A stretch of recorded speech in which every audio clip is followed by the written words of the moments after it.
व्यसनी धन, शुभ गति व्यभिचारी। दुराचारी व्यक्ति, व्यभिचारी मनुष्य को कभी उत्तम गति नहीं मिल सकती। जाति को सुनार पर नारी लागी प्रेत भयो। भक्तमाल में लिखा है परस्त्री गामी को प्रेत बनना पड़ता है। हमारे पूज्य हरिराम बाबा एक गांव में रहते थे, वहां एक ब्राह्मणी भूतनी बन गई थी। वो बाबा एक घर में रहते थे, उसमें भूत प्रेतों का उपद्रव था। बाबा को तो लोगों ने उसी में ठहरा दिया। वो लोग फिर घर में घर छोड़ के भाग गए जिनका घर था भूत प्रेतों के उपद्रव से। वो तो शहर में चले गए। बाबा से बोले हमारा घर खाली पड़ा, आप जंगल में क्यों रहे, तो यहाँ रहो। पुताई उताई करवा दी, बाबा वहां रहे। एक दिन बाबा ने देखा कि गांव की ब्राह्मण जाति की स्त्री जो कुछ समय पहले मर गई थी वो सामने खड़ी है। बाबा बोले तू तो मर गई थी? बोले हाँ, कुआं में डूब के मरी। अब कैसे सामने आ गई? बोले मैं चुड़ैल बन गई हूं। बाबा बोले मेरे सामने क्यों आई, चुड़ैल बन गई? बोले बहुत दुखी हूँ, इस योनि में मेरा उद्धार करो। तो बाबा बोले मैं तो तुम्हें पहचानता हूँ, तू तो शंकर जी को जल चढ़ाती थी, बड़ी भक्तिन थी, तू चुड़ैल क्यों बन गई? उसने कहा मेरे जीवन में सबसे बड़ा एक पाप हुआ, मैंने पर पुरुष का स्पर्श कर लिया, उसी पाप से मुझे इस योनि में जाना। परस पुरुष का स्पर्श करने के दोष के कारण मुझे चुड़ैल बनना पड़ा, मेरा उद्धार करो। बाबा बोले बातों से उद्धार होता है? मैं यहाँ सूखी रोटी भगवान को भोग लगा रहा हूँ, घी तो हमारा खत्म हो गया, घी ला, घी से उद्धार होगा, ढी ले आ ढी। वो चुड़ैल बोली सच्ची घटना है। चुड़ैल बोली अभी लाती हूँ घी।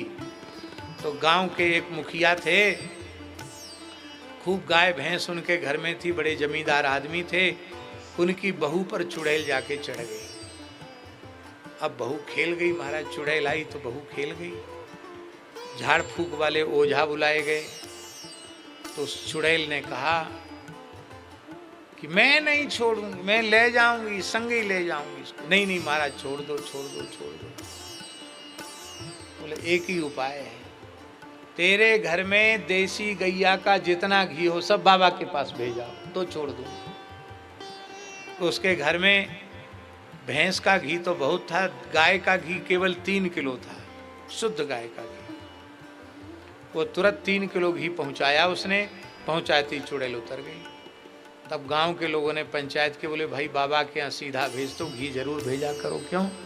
बाबा ने चुड़ैल पाल रखी है, जो बाबा को घी नहीं देगा उसी के पास बाबा चुड़ैल भेज देगा। मुड़ारा गांव की घटना है। फिर हमारे महाराज जी आए, भक्तमाली जी महाराज, हम भी थे साथ में। तो बाबा बोले भाई इसमें 10-15 भूत प्रेत हैं इस घर में, इनका उद्धार करना पड़ेगा, इनका ये बेचारे हमारी सेवा करते हैं, इनका उद्धार करना पड़ेगा। महाराज जी बोले कैसे होगा बाबा, आप ही बताओ।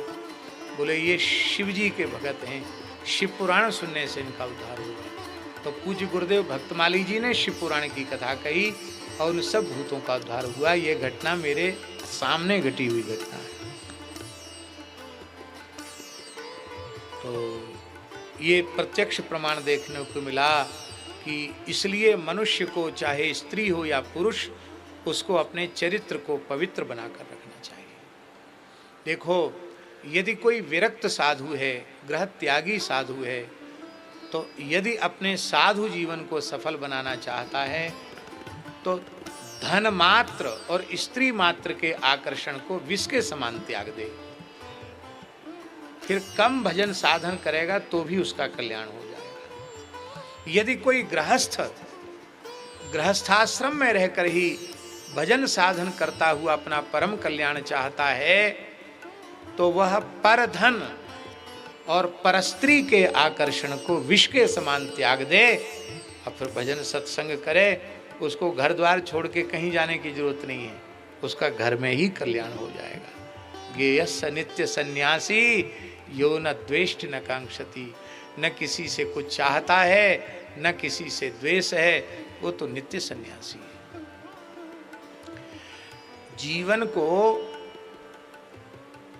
संसार की दृष्टि में बहुत भला बनाने की कोशिश मत करो, क्योंकि संसार की दृष्टि में तो दंभी पुरुष भी अपने को बहुत अच्छा प्रमाणित करते हैं। केवल उस पर ब्रह्म परमात्मा जो सर्वांतर्यामी है, घट घट व्यापक है, जिससे कुछ भी छिपा हुआ नहीं है, उस परमात्मा की दृष्टि में आप बढ़िया बन के रहो। क्या कहना, आनंद आ जाएगा।